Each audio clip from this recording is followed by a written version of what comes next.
Meet the US Army's 5 next superweapons. Russia and China should worry. There you go.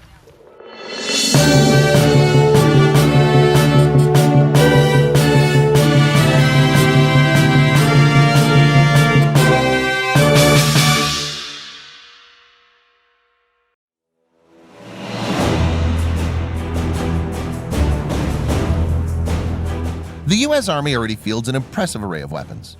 But as the US Army prepares itself for potential conflicts against high-tech Russian and Chinese armies, the Army's working on a slew of new systems ranging from tanks to missiles. The result will be the gradual disappearance of the familiar weapons born during the Cold War, the Abrams tanks and Apache helicopters that symbolize America's arsenal. In their place will be a new generation of weapons. Here are 5 that we'll likely see in the coming years. Number 1. Next Generation Combat Vehicle.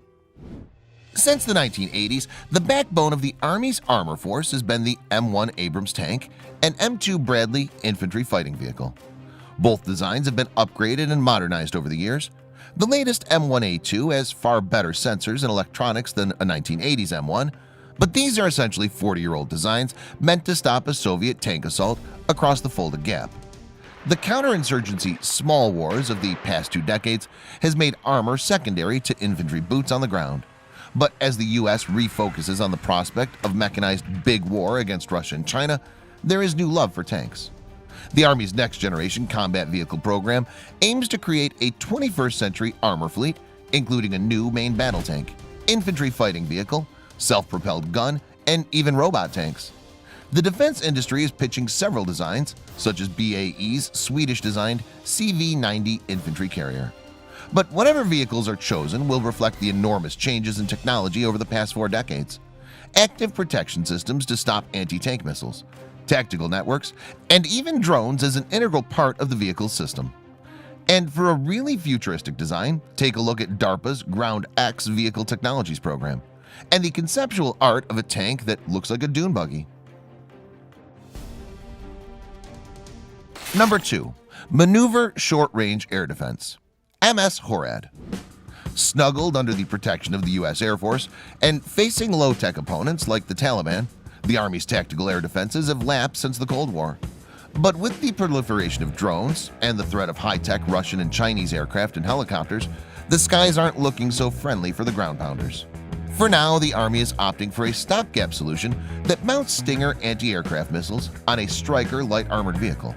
But the Army plans to mount directed energy weapons, lasers, on the Stryker, which can engage targets more quickly than missiles and don't run out of ammunition, except for electricity.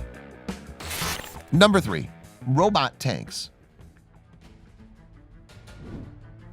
These were once the stuff of science fiction, but the fact that the US Army has a program called Optionally Manned Fighting Vehicle attests to the rise of the machine. The Army already has a robot test vehicle, an armed remote-controlled M113 armored personnel carrier, and is vigorously pursuing autonomous trucks that can haul supplies without a driver. Number 4. Future Vertical Lift. Just as Cold War-era M1 tanks are being replaced, so are the Apache and Black Hawk helicopters that comprised Army aviation. The Future Vertical Lift program aims to develop a family of new helicopters, including an attack and reconnaissance machine. Number 5. Long-range artillery and hypersonic missiles. Accustomed to plentiful air support from the Air Force, the Army's artillery has lagged behind that of Russia, which is fielding several new howitzers. But instead of big guns that can shoot out to 20 miles, like the M109A6 Paladin 155mm self-propelled howitzer, the Army is talking of a cannon that can hurl a shell 1,000 miles. Whatever the exact range will be, it's likely the Army will be deploying artillery that can reach hundreds of miles, which vastly extends the lethal zone in which enemy troops must operate.